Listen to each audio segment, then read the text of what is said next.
claro que sí, Carlos. Muchas gracias por la presentación, muchas gracias al Círculo de Arbitraje y Contratación del Estado por la invitación. Ricardo, te veo ahí y te mando un fuerte abrazo. Para mí es un orgullo estar en este homenaje a tu persona. Nosotros somos amigos y tengo una especial deferencia por ti. Siempre hemos compartido, bueno, una amistad y también el derecho administrativo, que creo llevamos en la sangre. ¿No? Entonces, sin más preámbulos, creo voy a empezar a trabajar el tema que me han invitado. Voy a tratar de centrarme en estos minutos en ese tema y saludar también a Cristian, a Eloy, que me acompañan en esta mesa, y, y comentarles el tema que me han pedido que trate, que es la responsabilidad objetiva o subjetiva de la contratación estatal en los procedimientos administrativos sancionadores. Este tema es un tema bastante interesante, pero también que tiene dos partes muy delimitadas, ¿no? Hay personas, hay especialistas que señalan que la responsabilidad en los procedimientos administrativos sancionadores tiene que ser objetiva. Y hay otro grupo que eh, busca o sustenta la responsabilidad subjetiva. En términos generales, cuando estamos frente a una responsabilidad objetiva o una responsabilidad subjetiva. Este es un elemento central de todo procedimiento administrativo sancionador. Eh, Acá pues hay varias formas de enfocar este tema, ¿no? Con muchas teorías señalan pues que el administrativo sancionador deriva del derecho penal y por lo tanto deben de haber principios similares en ambos derechos públicos porque reflejan el ius puniendi estatal. Y personalmente considero que justamente la responsabilidad administrativa es un elemento que diferencia el enfoque de evaluación de responsabilidad de ambos derechos. En el caso de la responsabilidad objetiva, lo que hacen las entidades que sancionan simplemente verifican el incumplimiento de la ley, la tipicidad y la existencia de una infracción, ya sea a un marco legal o un marco contractual que también existe mucho en materia administrativa, sobre todo en materias económicas. En ese sentido, lo que evalúa la entidad que tiene la potestad sancionadora es, ¿se incumplió o no se incumplió? En el caso de la responsabilidad subjetiva, esto no es así. Acá lo que hace el evaluador, la entidad administrativa, es evaluar si hubo en la infracción, ahí tenemos una infracción, pero para la imposición de la sanción se tiene que evaluar necesariamente el dolo, el conocimiento de voluntad o la culpa, la negligencia, la falta de diligencia. En ese sentido es la diferencia. ¿Cómo funciona en nuestro ordenamiento jurídico? Entonces, para comentar este tema, voy a trabajar primero lo que es el ámbito general para ahí ir a la parte de la contratación pública, de las normas de contratación. En el caso de la ley general, el tratamiento de los procedimientos administrativos sancionadores hasta antes de la ley de procedimiento administrativo general en el 2001 era sectorial, por lo que vamos a hacer un análisis a partir de la ley de procedimiento administrativo general, la ley 27444. La ley 27444 no establece específicamente que la responsabilidad es objetiva, pero tampoco estableció en un principio que era subjetiva. Por lo tanto, en las distintas entidades que ejercen potestad sancionadora, se ha tomado como pauta la responsabilidad objetiva. Es decir, el incumplimiento se determina una infracción por el solo incumplimiento de la norma o del contrato, ¿no? O de las obligaciones existentes. En ese sentido, la sola obligación, la sola vulneración o la sola vulneración de la obligación implica una infracción y por lo tanto una sanción. Y la evaluación de la conducta, ¿dónde ingresa? Ingresa en la graduación de la sanción, dentro del principio de proporcionalidad, ¿no? Entonces, la evaluación de la conducta, si existe intención o no existe intención, entra dentro de un ámbito mayor que es la evaluación de la proporcionalidad, la razonabilidad en la imposición de la sanción, conjuntamente con otros elementos como el beneficio ilícito, la probabilidad de detención de la infracción, la gravedad del daño al interés público o bien jurídico protegido, el perjuicio económico causado, reincidencias y la intencionalidad. Entonces, la ley de procedimiento administrativo no establece, pero las distintas entidades aplican una responsabilidad objetiva y la intención o la evaluación de la conducta en la graduación.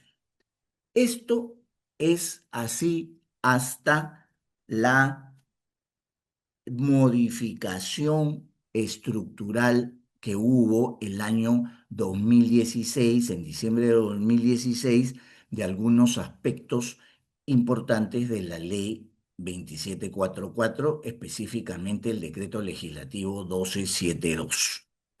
Y dentro de este cambio en la responsabilidad, se establece el principio de culpabilidad dentro de los principios del procedimiento administrativo sancionador. ¿Y qué se establece? Se establece como base que la responsabilidad es subjetiva, salvo en los casos que por ley o por decreto legislativo se disponga la responsabilidad administrativa objetiva. Entonces, cambia completamente en el papel esta determinación de responsabilidad.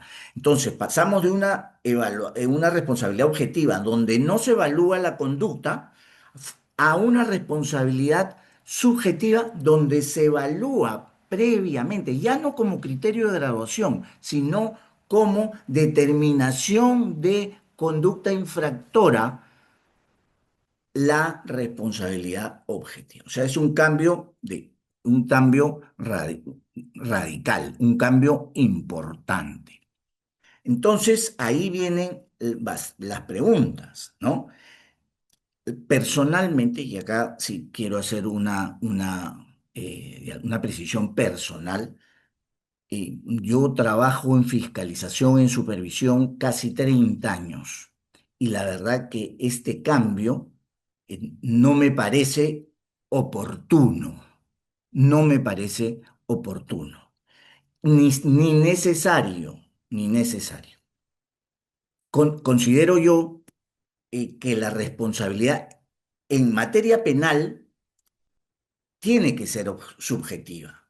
Entonces, yo creo que hay una buena intención en traer la responsabilidad subjetiva al ámbito administrativo sancionador. Sin embargo, estamos frente a dos derechos completamente distintos, ¿no? Ante estructuras de evaluación completamente distintas, partiendo de que, por ejemplo, el Código Penal tipifica tipifica conductas, conductas dolosas de conductas culposas. El derecho administrativo no. Las infracciones en materia de administrativa son para, no distingue conductas dolosas ni conductas culposas, ¿no?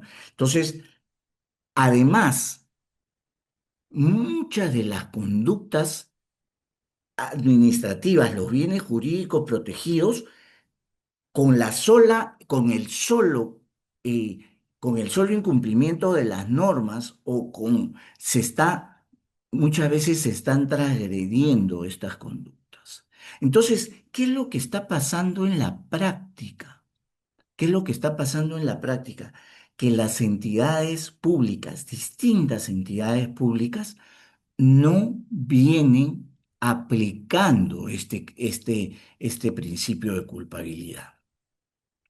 No hacen una evaluación. Es más, yo he tenido casos, porque acá y dentro de las doctrinas sobre este punto, señalan que la gente que se opone a esto, dentro de los argumentos, obviamente hay que leer de todo, ¿no? Dentro de los argumentos de los especialistas que se oponen a la responsabilidad, la responsabilidad subjetiva son los de las entidades públicas que hacen más difícil la actividad de control, la imposición de sanciones, beneficiando al, al administrado. Esa puede ser una evaluación que se haga, pero al margen de eso,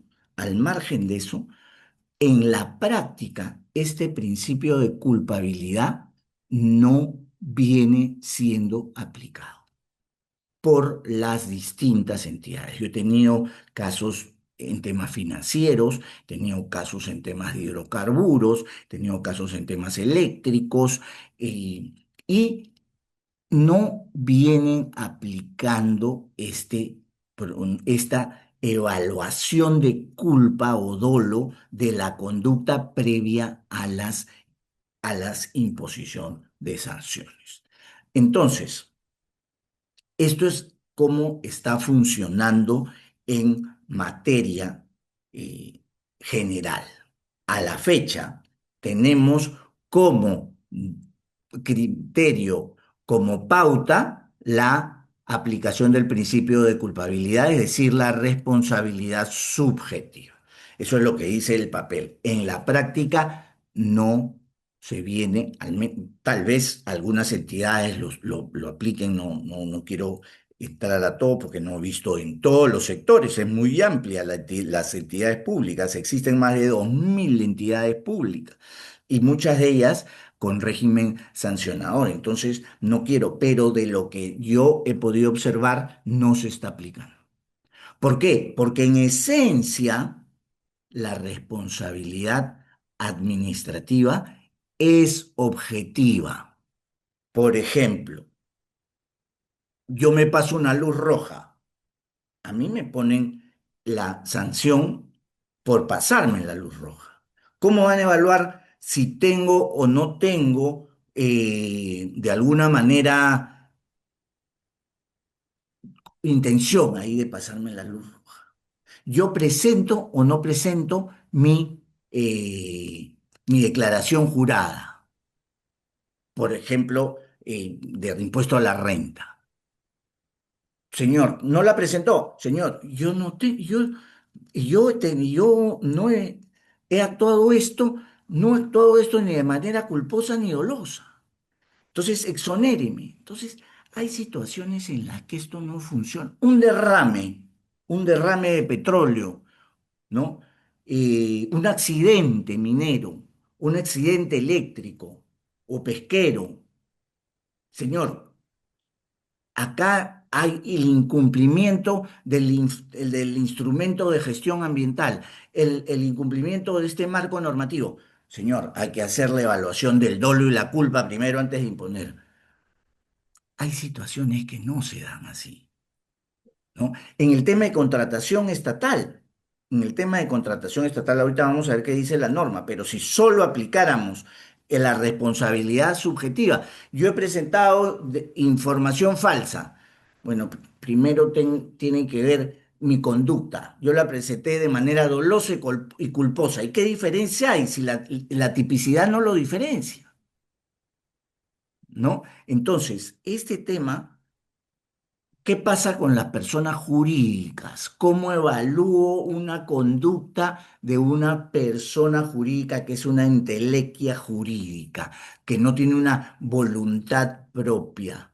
En el caso de la responsabilidad penal, hay todo un desarrollo normativo para la responsabilidad, que también es un desarrollo normativo cuestionable. Y en el caso de las empresas desde el ámbito penal, el representante legal es el que asume la responsabilidad penal, pero eso es porque está expresamente establecido, ¿no? Entonces, este es un tema complejo, que hay posiciones encontradas. Personalmente, considero que en materia administrativa sancionadora, la responsabilidad debe ser objetiva. Y en materia de graduación, ahí sí se tiene que ver la intención, pero dentro de todos estos elementos que evalúan la proporcionalidad. Bueno, pasemos a lo que es contrataciones del Estado. En lo que es contrataciones del Estado, originalmente también ha sido responsabilidad objetiva, pero han habido algunos cambios. En la anterior ley, la 30225, se modifica esta, esta responsabilidad objetiva, pero no total. Entonces conviven una responsabilidad objetiva para la mayoría de infracciones y una responsabilidad subjetiva para algunas de ellas, que son las justificables, que están en el numeral 51, literales A, B, H y N, ¿no? Y que tienen que ver, que es un esquema que se mantiene a la fecha con la ley que salió publicada el año pasado, que es la ley 32069, que, que en principio tenemos que la responsabilidad es objetiva, objetiva. Es decir, no se evalúa dolo, culpa o intención al momento de imponer la sanción, lo cual personalmente considero que es positivo, salvo en cuatro supuestos que también se pueden llevar a los supuestos actuales, que son desistirse o retirar injustificadamente una oferta. Incumplir injustificadamente con su obligación de perfeccionar el contrato o de formalizar acuerdos marcos. Negarse injustificadamente a cumplir las obligaciones derivadas del contrato que deben ejecutarse y presentar cuestionamientos maliciosos o manifiestamente infundados al pliego de absolución de consultas y observaciones. Entonces, en principio, estamos frente a una responsabilidad objetiva, salvo estos cuatro supuestos. ¿Qué dice la ley actual? ¿Qué dice la ley actual en el artículo 92.1? La responsabilidad derivada de las infracciones previstas en el artículo 87 es objetiva. Entonces es ley especial. Está dentro del supuesto del principio de culpabilidad que señala que la responsabilidad es subjetiva, salvo que por ley o por decreto legislativo se establezca lo contrario. Entonces, la ley 32069, la Ley General de Contrataciones Públicas, parte del principio que es una responsabilidad objetiva, lo cual, vuelvo a señalar, me parece positivo. Y salvo aquellos tipos infractores que admitan la posibilidad de justificar la conducta, que viene en los mismos términos de la ley que la antecede, que es la ley 3225. En este sentido, señores, sobre este tema hay mucho que discutir, pero es esencial este punto. ¿Por qué? Porque es el punto de partida para cualquier evaluación, para cualquier evaluación.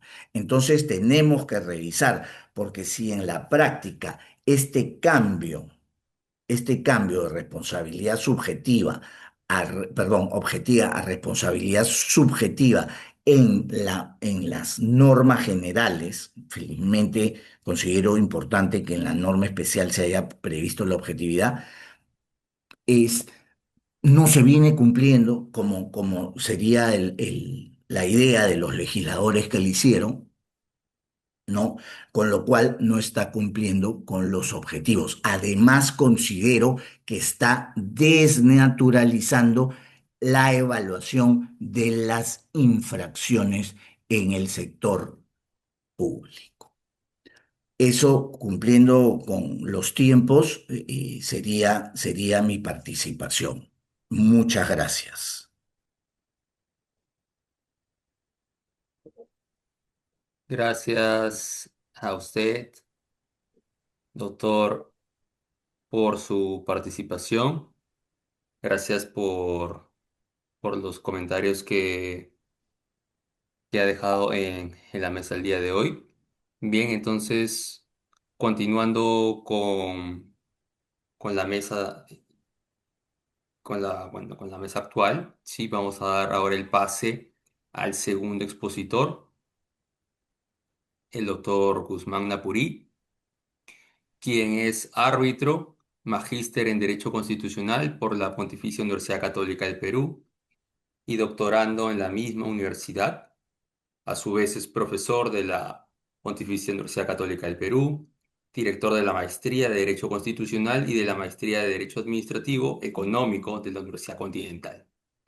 Actualmente es socio de GNS Guzmán Napurí y Segura Abogados y vicepresidente de la institución Jóvenes del Milenio. Estimado doctor Guzmán Napurí, si me logra escuchar, le doy el pase para que pueda continuar con la mesa del día de hoy.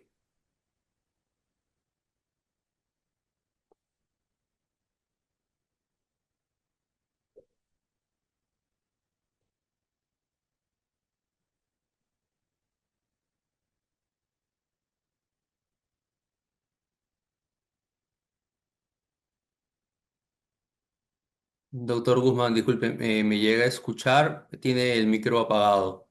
Oh, perdón, perdón. Ya, ahora sí. Pero, ¿se me escucha bien? ¿Ahora sí? Sí, se le escucha muy bien. Ya, Le doy gracias. el pase entonces. Sí, Adelante. gracias.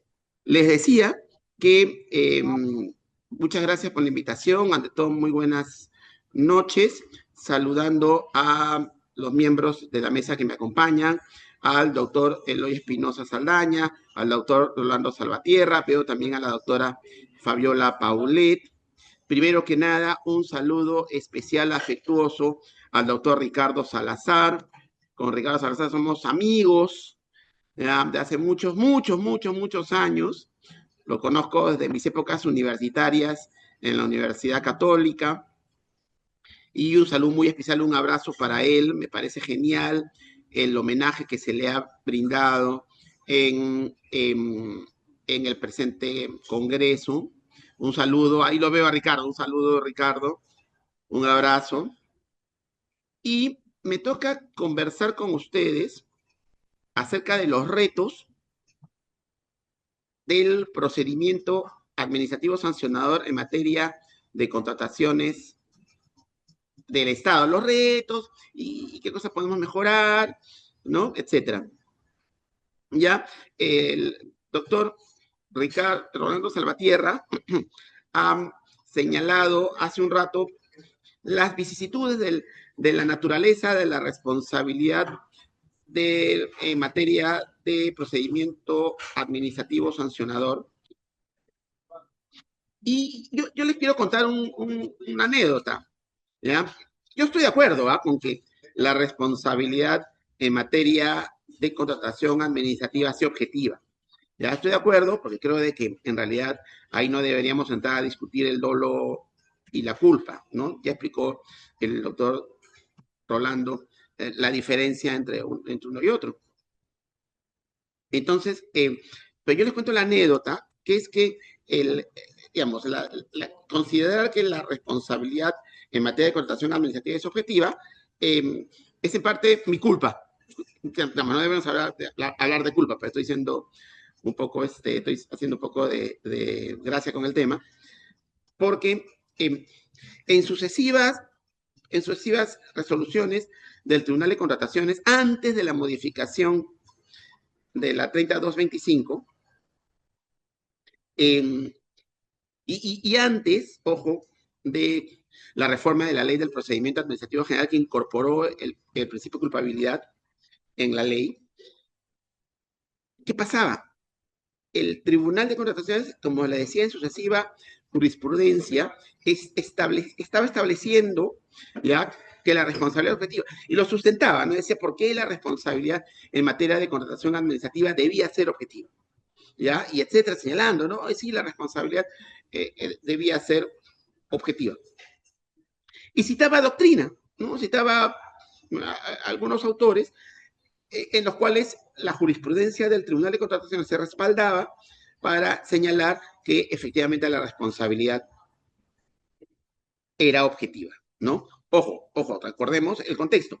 Estamos antes de la reforma de la ley del procedimiento administrativo general que incorpora el principio de culpabilidad. Porque acuérdense de que el principio de culpabilidad no estaba en la redacción original de la ley 27444, ¿correcto? Entonces, ¿qué ocurre? Que entre los autores que los amigos del Tribunal de Contrataciones de aquella época citaban, estaba este humilde servidor.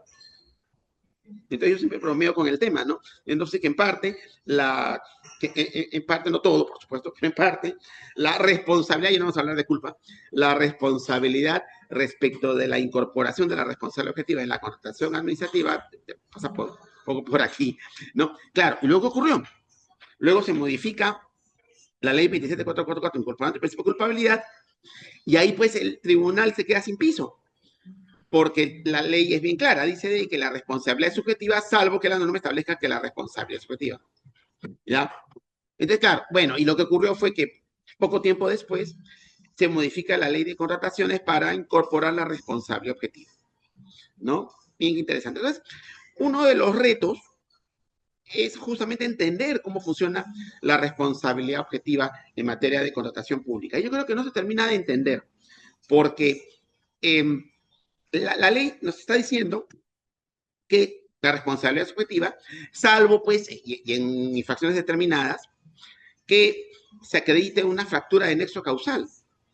Y acá estamos confundiendo planos, porque una cosa es la culpabilidad, como bien sabemos, y otra cosa diferente es la causalidad.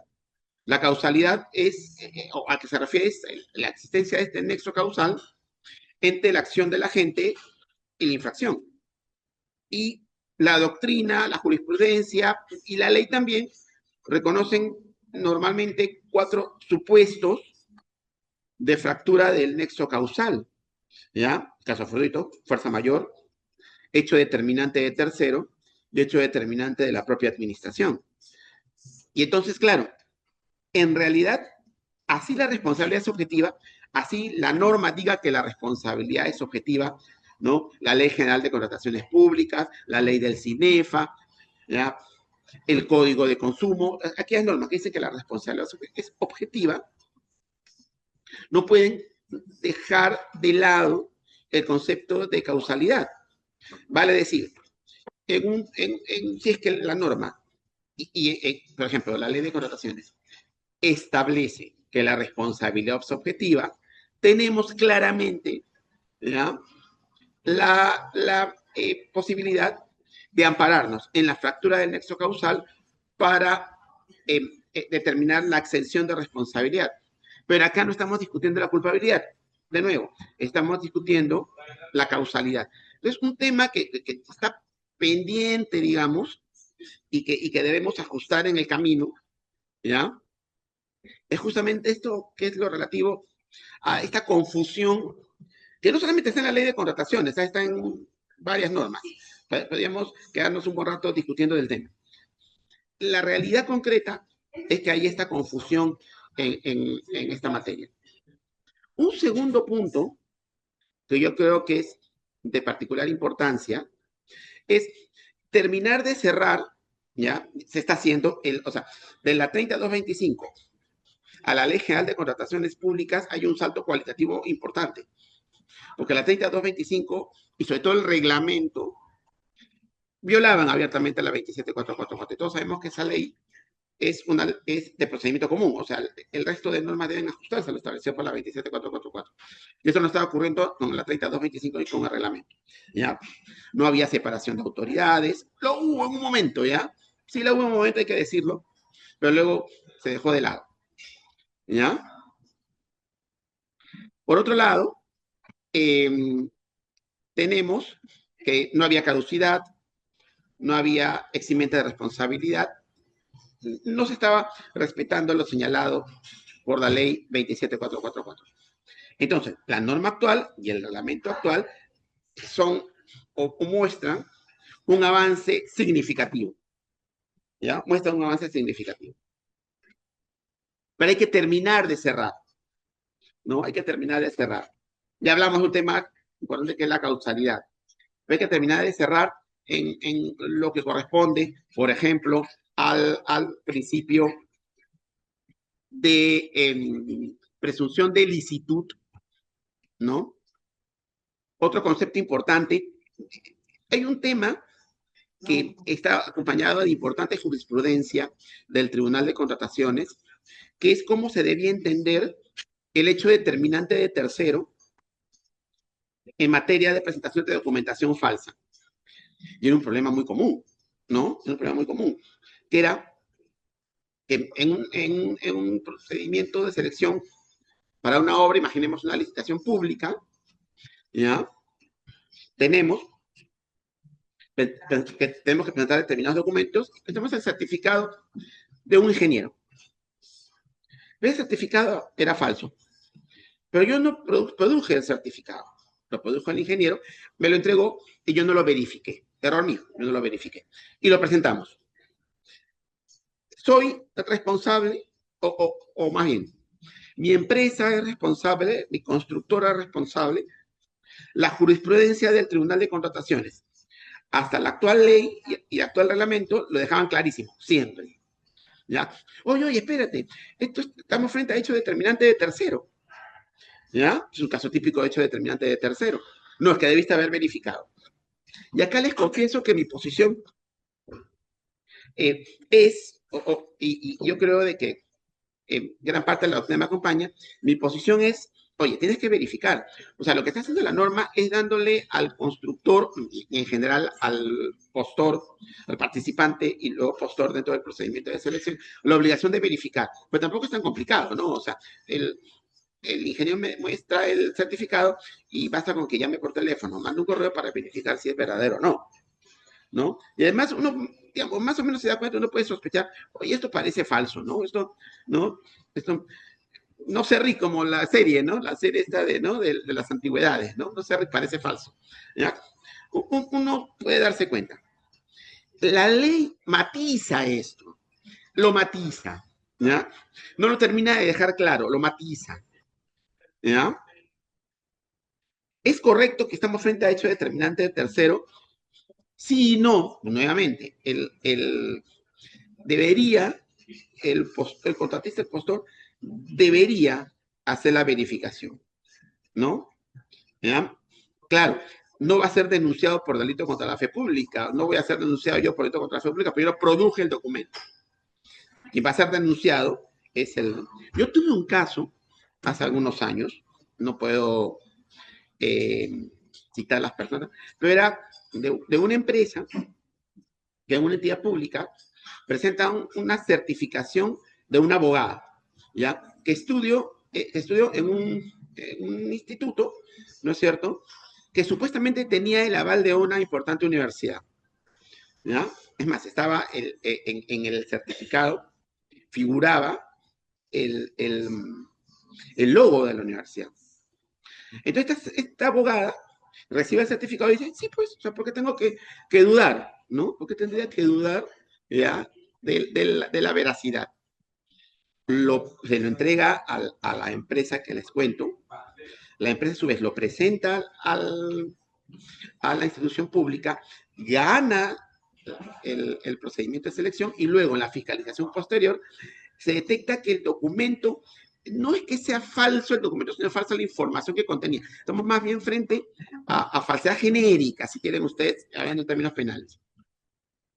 Yo fui el abogado ante el Tribunal de Contrataciones de esta empresa y yo estaba sustentando que estamos frente a hecho determinante de tercero, que además, ojo, con la norma anterior, todavía no estaba la actual norma, ¿ya? Y enfrentándome a jurisprudencia ya reiterada del Tribunal de Contrataciones. Pero acá había un elemento adicional, que la señorita no había fabricado el documento, había a su vez confiado en el instituto. El que me estaba mintiendo es el instituto, no ella. Ella, de buena fe, le entregó el documento a la empresa, quien de buena fe lo presentó a la institución, ¿ya? Lamentablemente el tribunal, fiel a su jurisprudencia, resolvió en contra, ¿no? Resolvió en contra, porque estábamos ya en reconsideración, ¿ya? Confirmó la resolución sancionando e inhabilitó a esta empresa que les cuento, ¿no?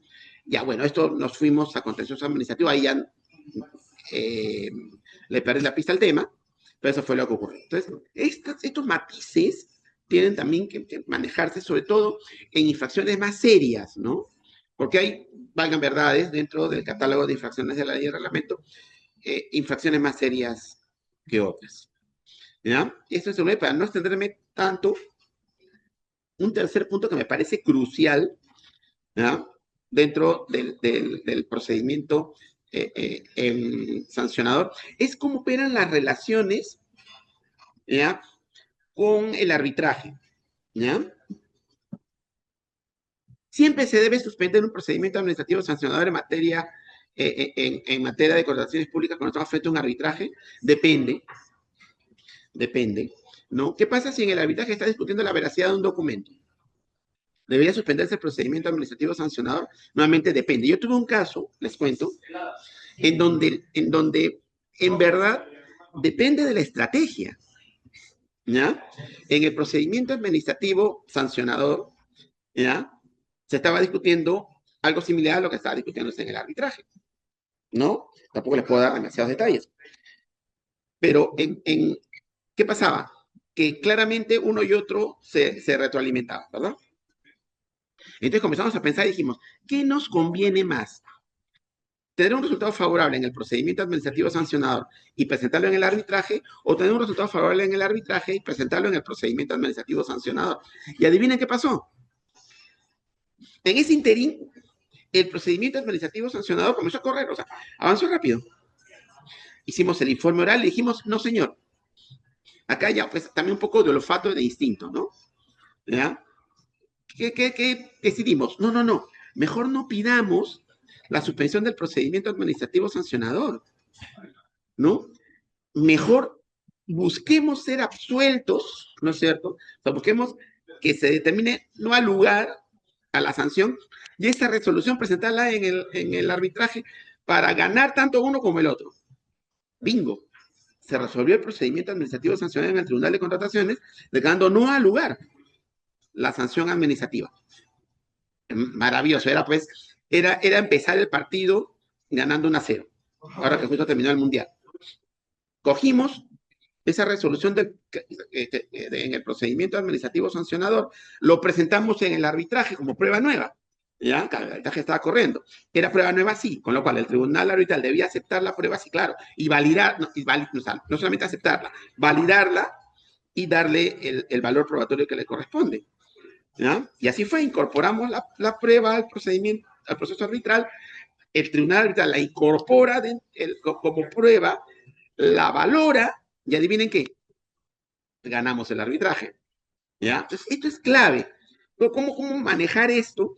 Y ustedes miran, oye, es más un tema doctrinario, jurisprudencial o de estrategia que legal. Probablemente, pero es un tema que también podemos entrar a discutir. Bien, no quiero explayarme mucho porque el tiempo nos gana. Yo les quiero agradecer la atención. Nuevamente, un saludo a la mesa y sobre todo un fuerte abrazo para mi amigo Ricardo Salazar Chávez. Gracias.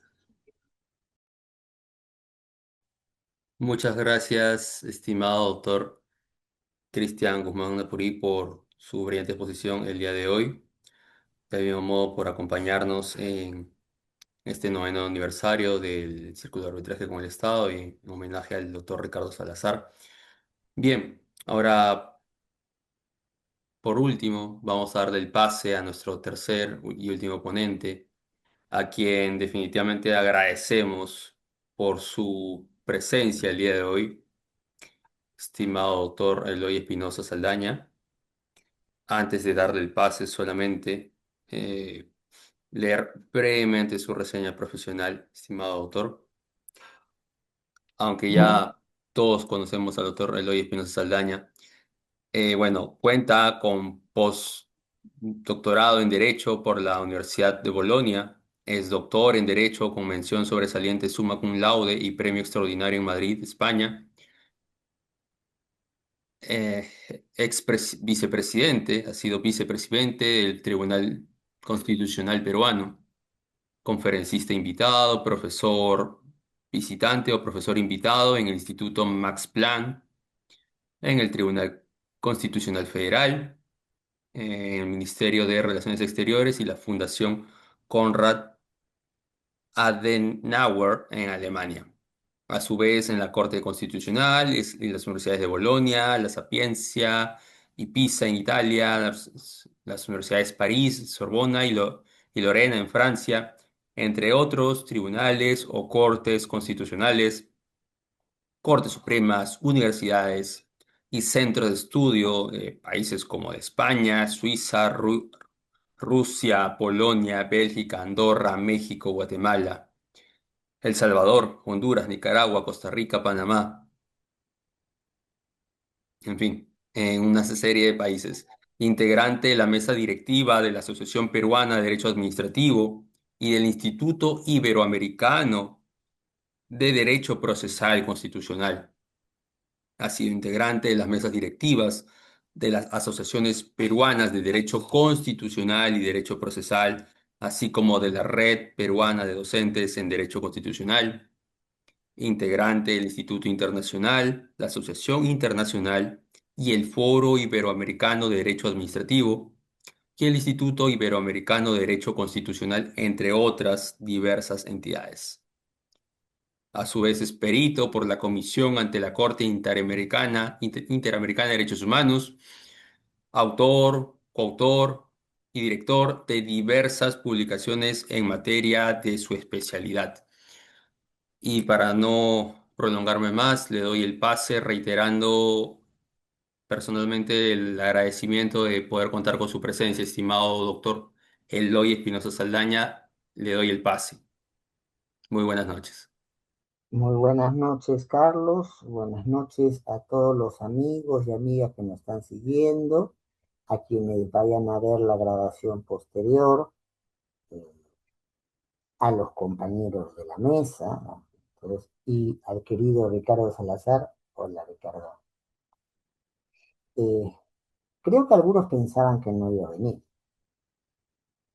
porque, a ver, no se trata de estar contando cuestiones personales Pero creo que es de conocimiento público que mi madre falleció ayer y vengo del cementerio, precisamente donde la acabamos de enterrar. Pero mi madre, que fue a todas luces para mí la persona con más valores que he conocido. Ricardo casi le alcanza, ¿ya? Pero ahí estamos. Siempre decía algo, las obligaciones se hacen, se cumplen. Y cuando se trata de actividades importantes, de reconocimiento a personas que representan valores en un sector a veces tan devaluado como de la administración pública, se tienen que cumplir más. Entonces hay que poner, y estoy hablando allí, Ricardo, ya sabes de quién, ¿no? Después hablaremos sobre el personaje Ricardo Salazar porque la dinámica es tocar el tema que nos han planteado. Eh, ya otra cosa, mariposa, ¿no? Vamos al tema que directamente se nos ha dicho. Te vas a tener que comer algunas cositas que voy a decir, Ricardo, pero con todo el cariño que te tengo de hace muchísimos años. Bueno, señores, a ver. Mil disculpas por no haber seguido toda la actividad. Estamos viviendo un momento muy difícil a nivel personal. He podido escuchar, sí, al profesor Salvatierra, al profesor Guzmán. Coincido plenamente con la ponencia del profesor Salvatierra.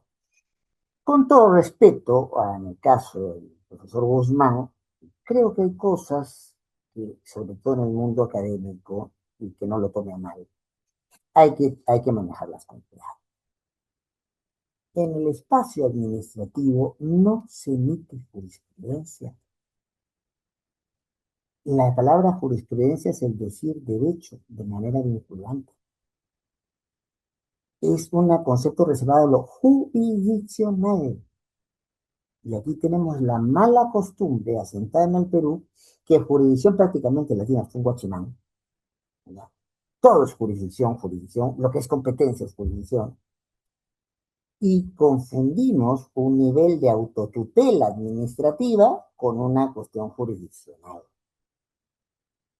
No es lo mismo el precedente administrativo que el precedente judicial o el precedente constitucional. Son cosas diferentes.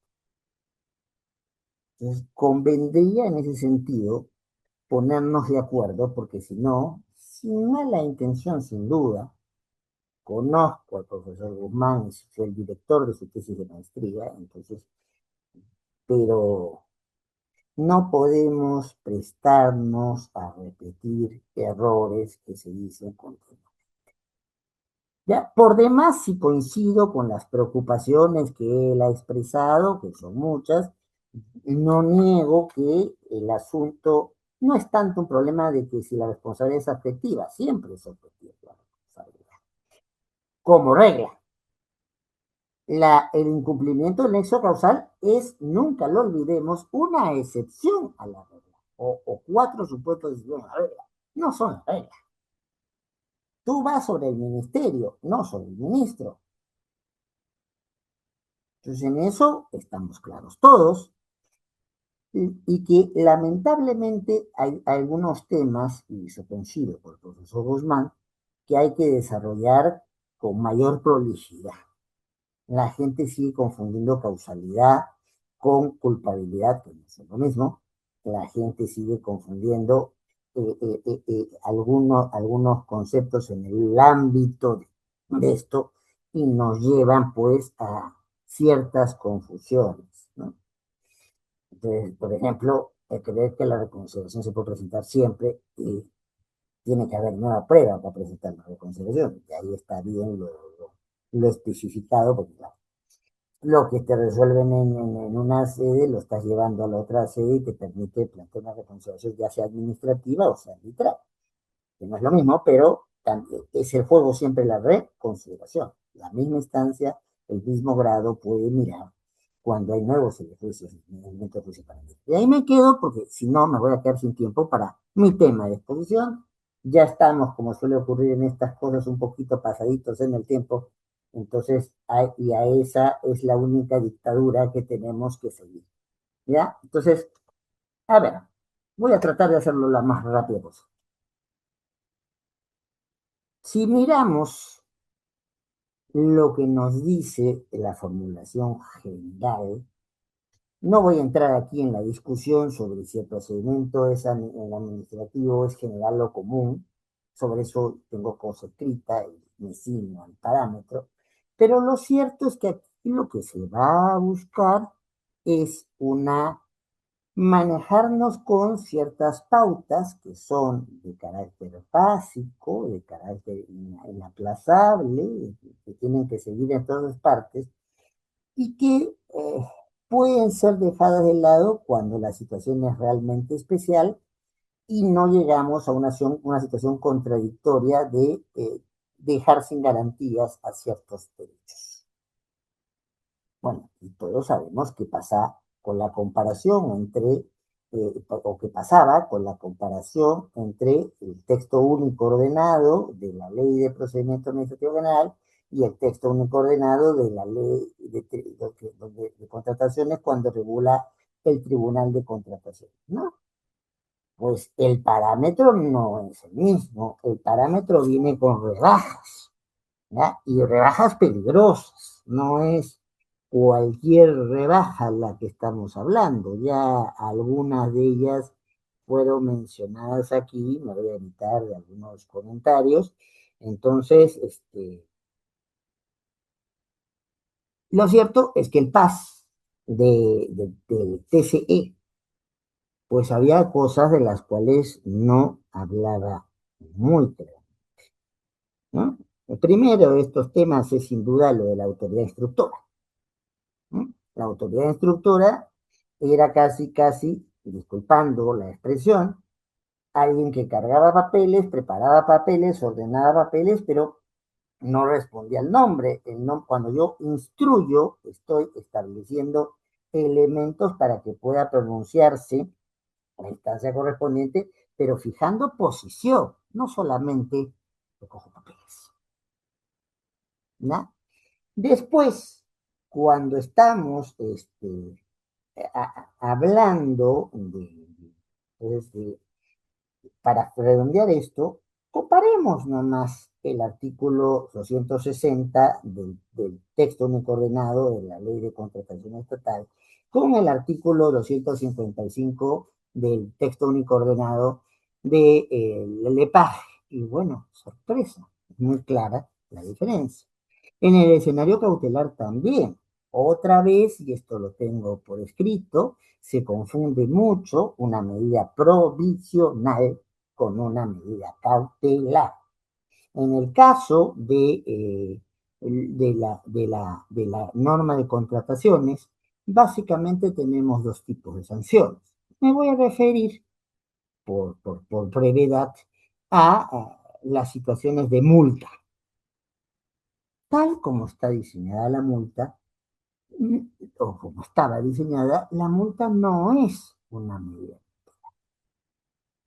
¿Por qué? Porque una medida cautelar en rigor técnico es un mecanismo diseñado para la defensa de los derechos del ciudadano, la ciudadana, el administrador, la administrada.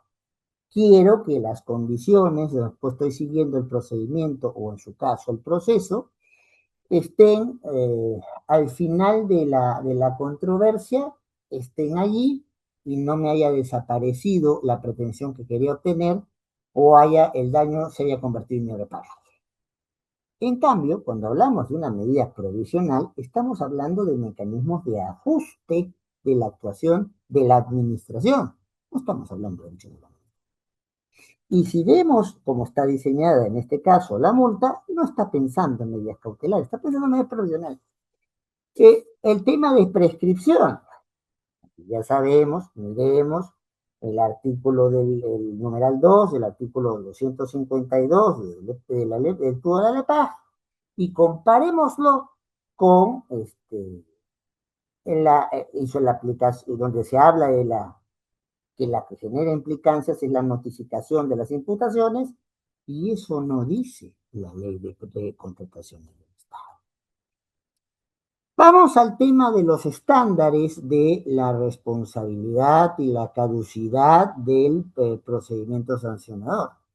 Tema muy bonito. Justamente estamos asesorando una tesis en ese sentido.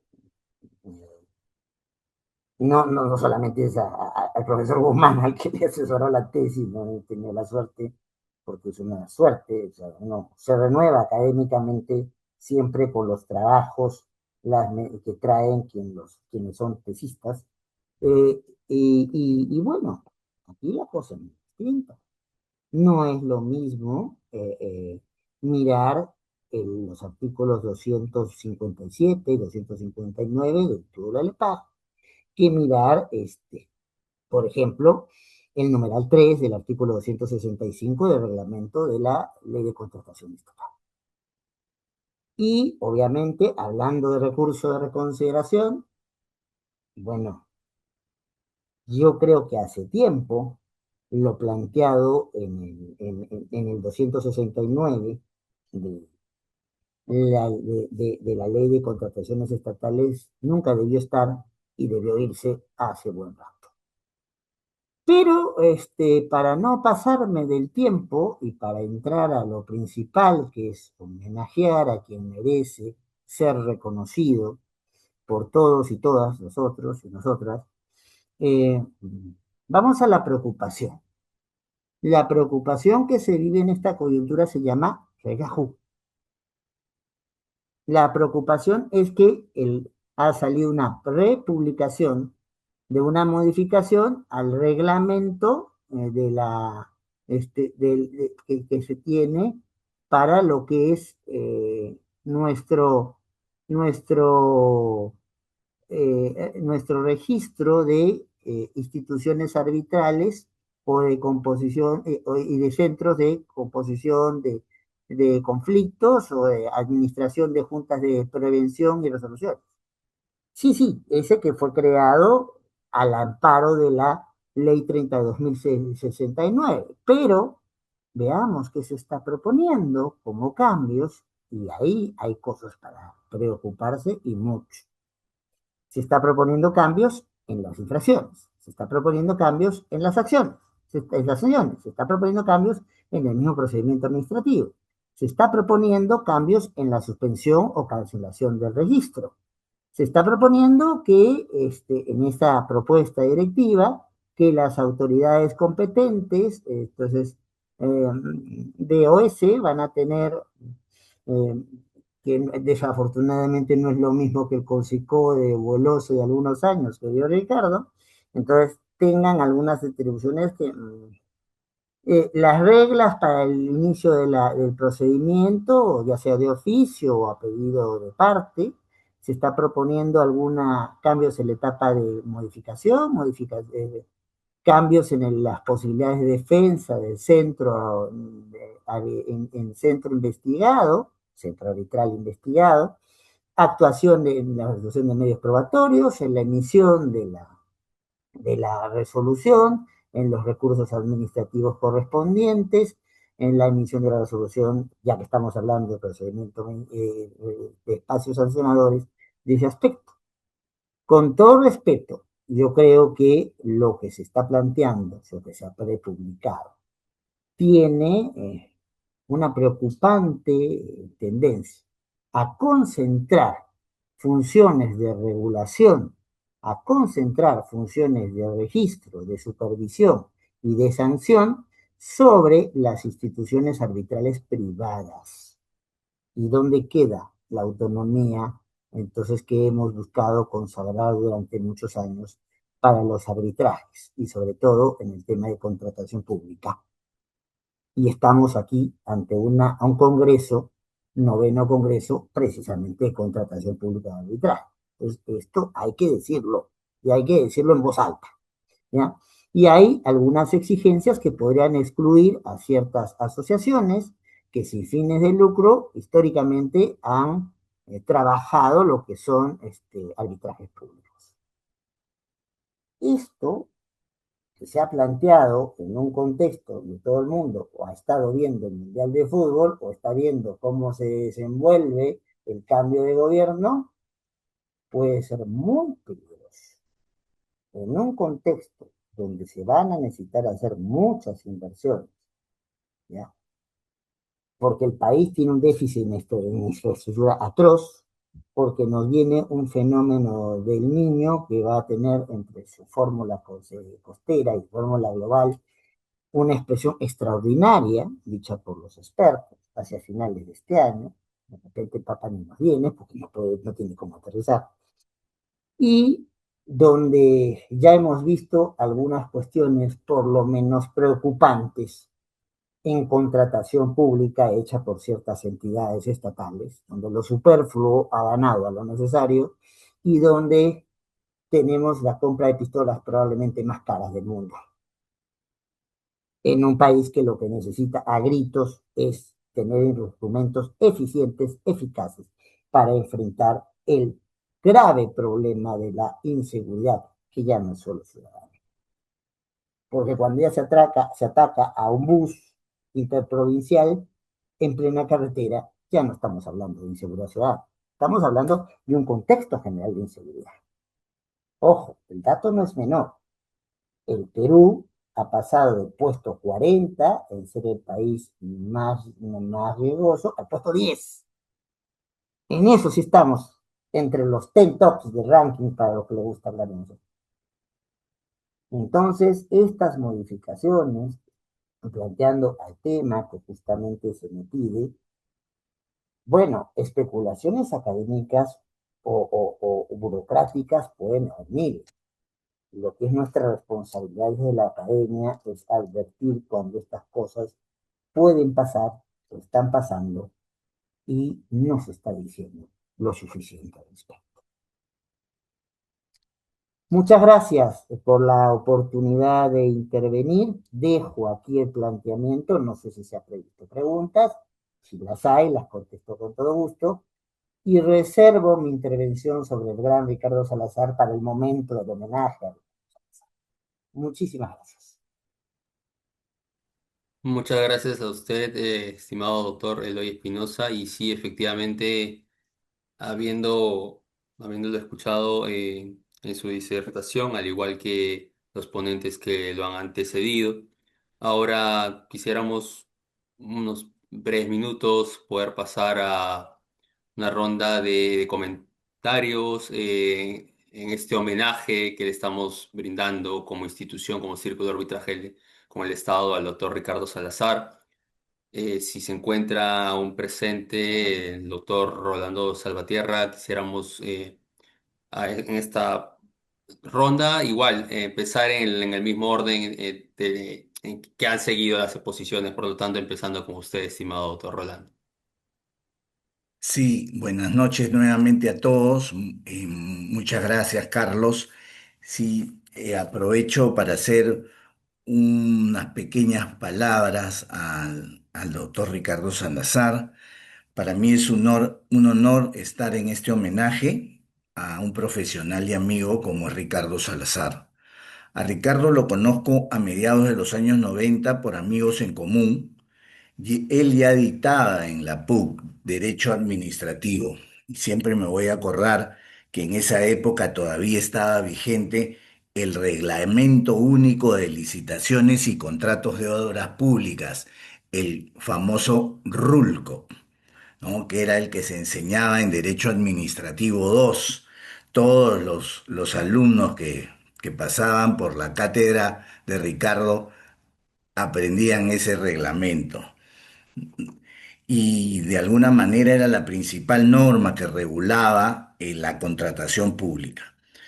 Y años más tarde, Ricardo fue uno de los principales artífices para derogarla y reemplazarla por un sistema más moderno de contratación pública en el Perú, materializada por la Ley de Contrataciones y Adquisiciones del Estado, cuya estructura, y esto es importante resaltarlo, si bien ha evolucionado, se mantiene hasta la fecha.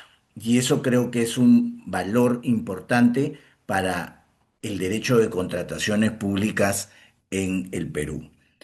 Sin duda alguna, Ricardo es uno de los importantes exponentes de la contratación estatal en el Perú y hoy celebramos esa trayectoria, cuyo compromiso y visión han marcado un camino de éxito.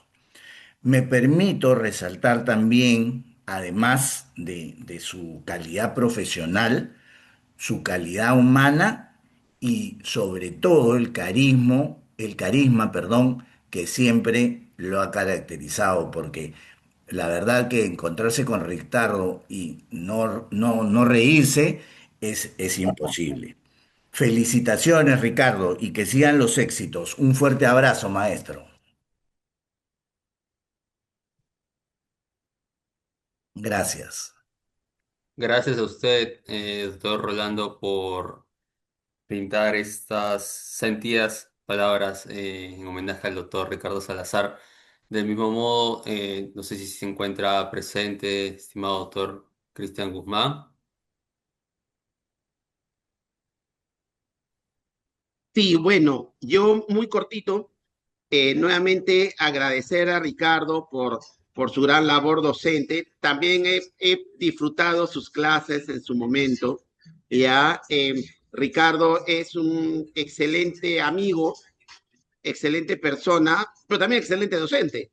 Bueno, excelente profesional también, eso está de más decirlo, pero también excelente profesor y hemos disfrutado muchísimo sus clases en la universidad y también hemos disfrutado también en congresos, conferencias, todo el saber que él nos puede indicar. Gracias, Ricardo, de verdad. Le mandamos un fuerte abrazo y espero que estés con nosotros siempre. Muchas gracias, Cristian.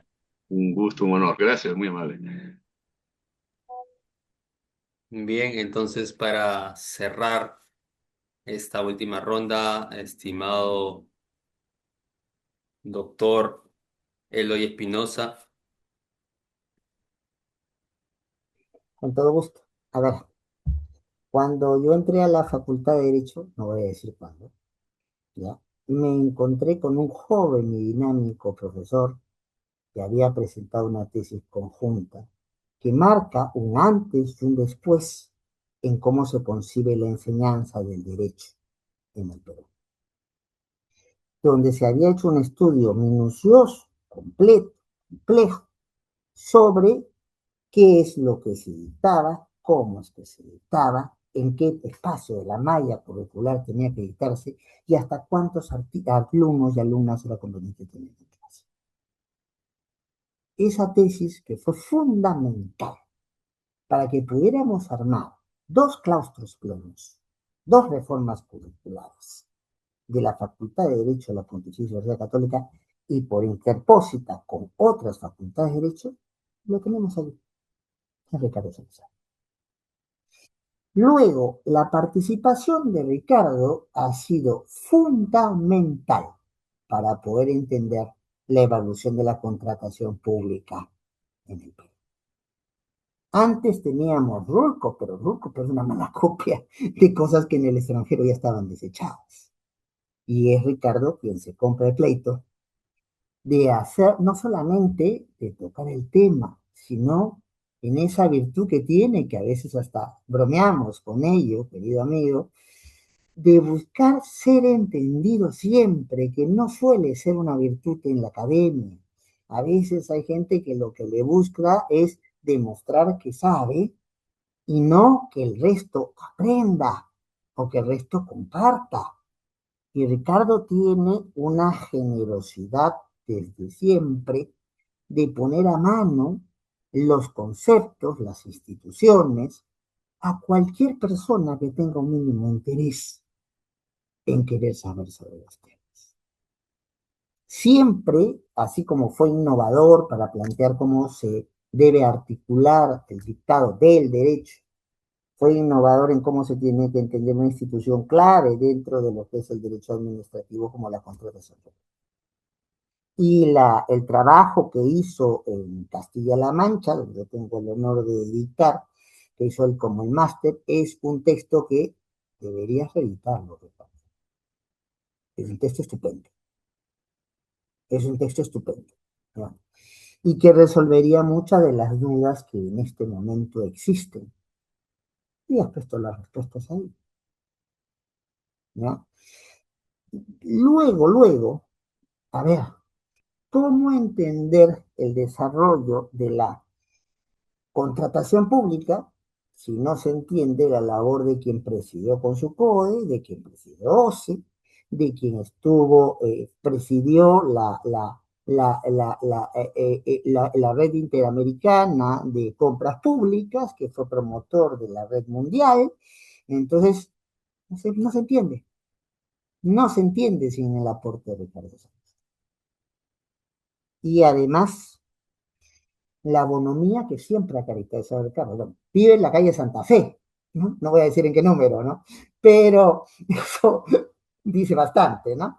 Entonces, Ricardo siempre ha manejado con una filosofía muy importante, su manera de entender el mundo, y eso es vital no solo para el profesional destacado que es, para el académico de lujo que es y para la gran persona que es.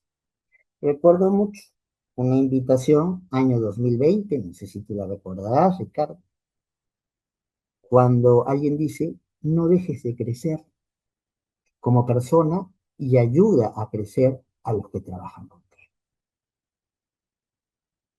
Eso es una frase de Ricardo y pinta de cuerpo entero cómo una persona se capacita, se esfuerza, pone lo mejor de sí todos los días y además se preocupa porque los demás mejoren. Eso es valiosísimo. Y por eso queremos Ricardo para rato. Y por eso es que es este homenaje muy merecido, como ya te lo había puesto por escrito en algún momento. Muchas gracias por dejarme participar en esta ocasión, que realmente es de suma importancia. Gran abrazo, Ricardo. Y saludos a todos y a todas. Eloy, muchas gracias por tus palabras. Gracias, Rolando. Gracias, Cristian.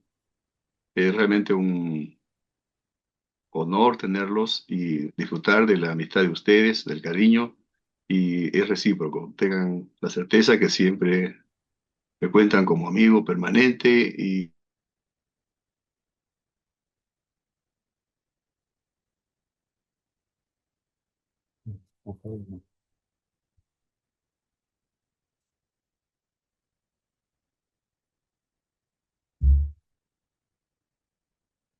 Me parece, pero se congeló de más. Sí, al parecer el doctor Salazar ha tenido... hago para decirte que está bien.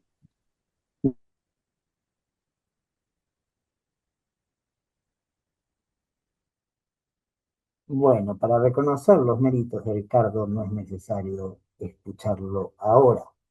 Tiene toda una vida que demuestra justamente su calidad profesional y su calidad humana. A veces la tecnología nos juega estas malas pasadas, pero el personaje trasciende a la ¿Sí? coyuntura tecnológica. ¿Se escucha ahora? Sí, No. sí, se le escucha bien, doctor. Ahora sí, ahora sí. Adelante. Ya. Se escucha, Bien, ahora sí. muy amable. Quería agradecer de manera muy especial esta sesión a Rolando, a Cristian, a Eloy. He disfrutado mucho de la presencia de ustedes y sobre todo de esta muestra de cariño que es mutuo y que también les reitero a ustedes como una amistad permanente y mi disposición a que continuemos en este hermoso camino de que a través de lo que hacemos podamos siempre aportar para los demás. Eloy había dicho que para ti un saludo muy, muy especial por la valía de tu presencia hoy y a través tuyo hacer llegar un saludo a tu mamá hasta el cielo, que yo sé que ella se siente muy orgullosa de ti, de tus hermanas y que siempre estará ella comunicándose de algún modo contigo para decirte que está bien y aconsejándote y queriéndolo siempre. Muchas A gracias, todos Roberto. y a los organizadores también, muchísimas gracias. Ha sido una extraordinaria jornada que renueva este compromiso con la vida y que que las cosas buenas siempre, siempre son posibles. Muchas gracias por todo. Un abrazo, Ricardo, un abrazo. Bien. Gran Un abrazo, abrazo, Ricardo. maestro. Bien, doctores, Bendiciones. entonces de este modo estamos dando por concluida la mesa número 9 y la jornada del día de hoy.